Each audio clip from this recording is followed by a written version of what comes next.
Everyone, welcome to my channel discover study with your political science mentor Preeti Pora. दोस्तों, आज हम करने जा रहे हैं lesson number 13 of political science facts. ठीक है, रिवीजन।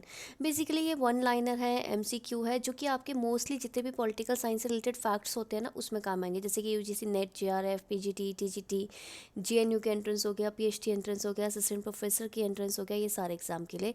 इसलिए मैं कोशिश करती हूँ कि यार रोज़ सुबह ना 6 AM में आपको ये सारे फैक्चुअल डेटा दे दूँ, सो दैट क्या हो कि आप ना पूरे दिन में ना सारे फैक्चुअल याद कर सको डेटा।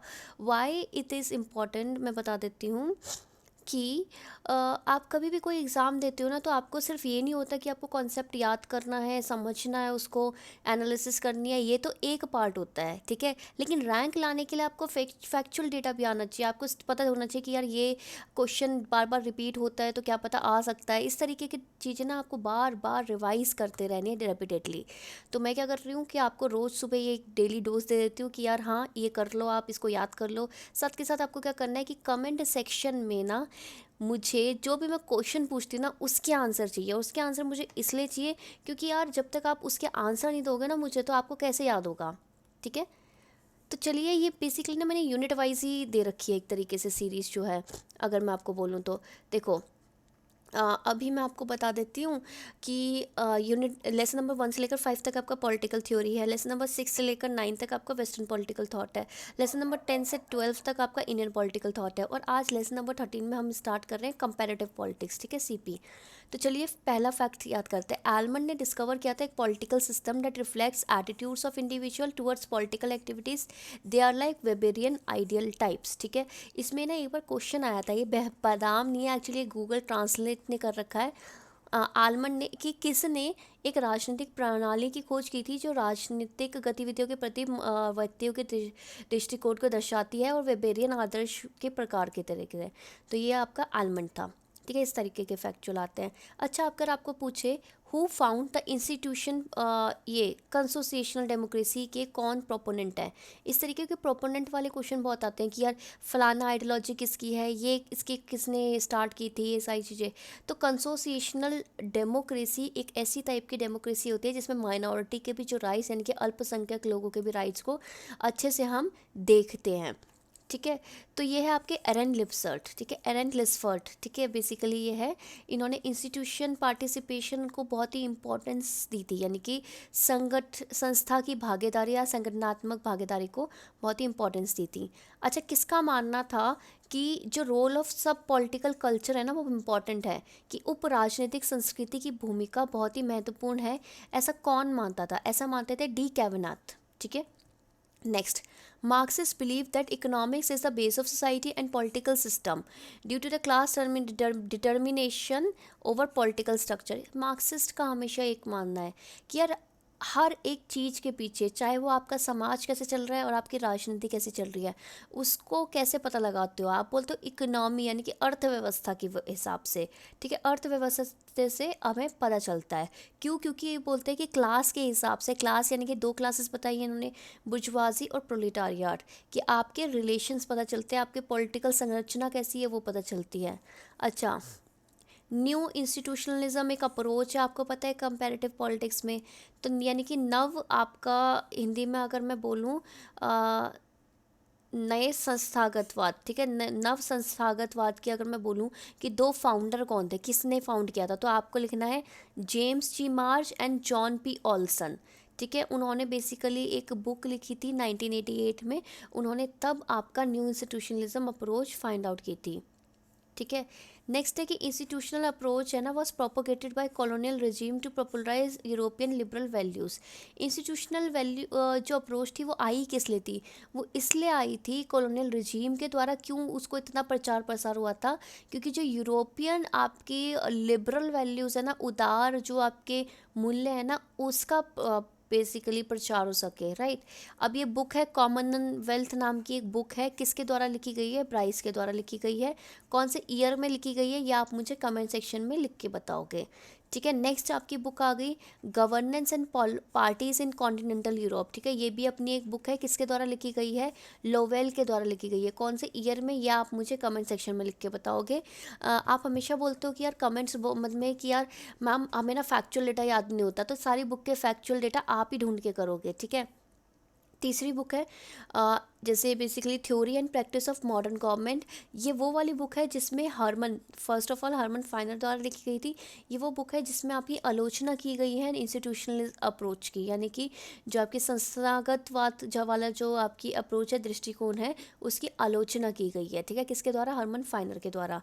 नेक्स्ट है political culture, sociology and anthropology. ठीक है, ये क्या है बेसिकली, ये बुक है किसके द्वारा लिखी गई है, इसके ऑथर का नाम आप मुझे बताओगे।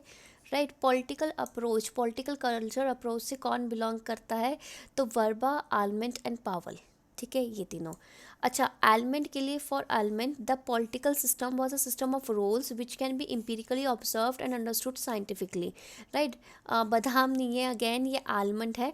आलमंड के लिए राजनीतिक व्यवस्था भूमिकाओं की एक प्रणाली थी जिसे वैज्ञानिक रूप से अनुभवजन्य रूप से देखा जाता था और समझा जा सकता था।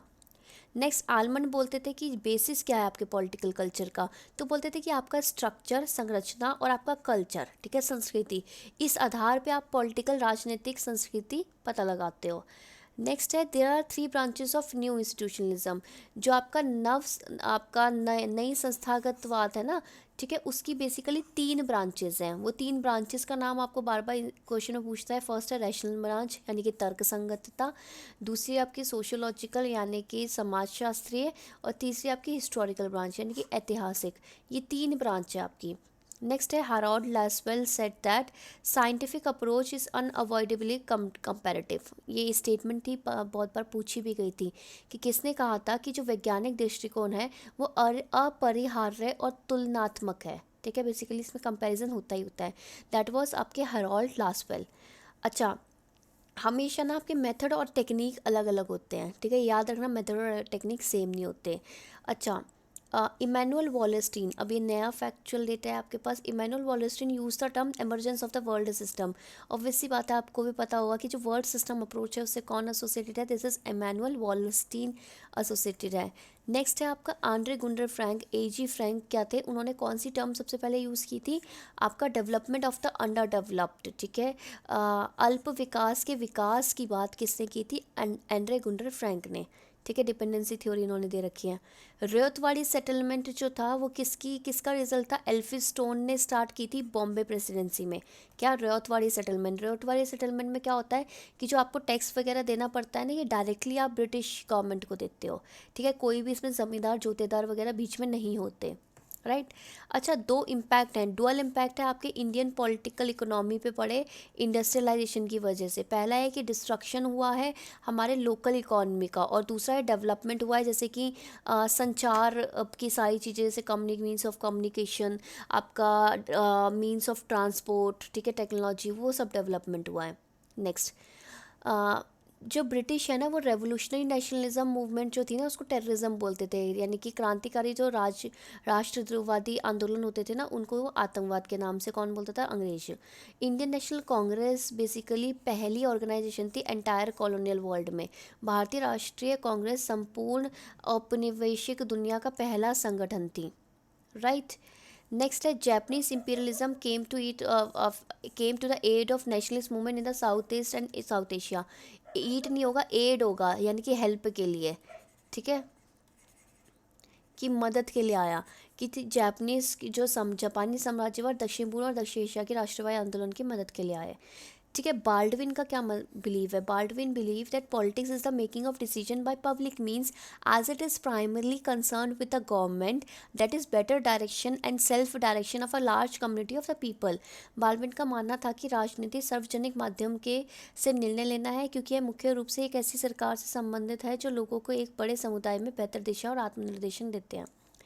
आलमंड का और क्या मानना है, Almond believe that individual expose themselves to political communication from political interest group vote for pay taxes. ठीक है, बेसिकली क्या करते हैं कि आलमंड का मानना था कि व्यक्ति ना अपने आप को ना राजनीतिक जो कम्युनिकेशन है ना उसकी तरफ छोड़ देता है, कि हाँ आप अपने मतलब एक तरीके से कम्युनिकेशन है, नेक्स्ट है आपका according to David Easton there was only raw materials out of which finish products called, ठीक है, कॉल्ड नहीं होगा, called decisions are manufactured.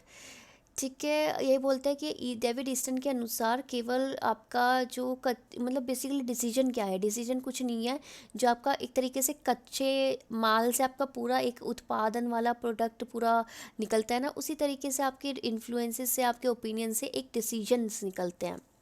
Almond के हिसाब से जो पॉलिटिकल सोशलाइजेशन है, ठीक है, राजनीतिक जो सामाजिकरण है, एक प्रोसेस है by which political culture is are form and maintain and change, जिसके द्वारा आपकी राजनीतिक जो संस्कृति है उसका निर्माण होता है, उसे बनाए रखते हैं और उसे बदल दिया जाता है।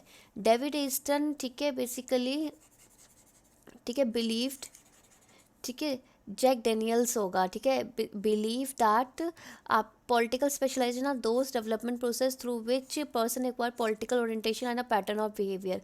इनका वही मानना है कि देखो राजनीतिक विशेषता बेसिकली क्या है, कि एक प्रक्रिया है जिसके माध्यम से व्यक्ति राजनीतिक अभिनिवेश और व्यवहार में पैटर्न देखते हैं, यानी कि एक पॉलिटिकल कल्चर आपका एक सोसाइटी में बनता है politically, right, in the believe that a system is which the compounded of many interest of an assemble of attitude, यानी कि क्या है कि सबके इंटरेस्ट मिलके ना एक तरीके से ना एक एटीट्यूड बनता है, एक पैटर्न बनता है कि आप लोगों को क्या चाहिए, किस तरीके से आपको आगे प्रोग्रेस करना है, राइट, वो सारी चीज़ें होती है।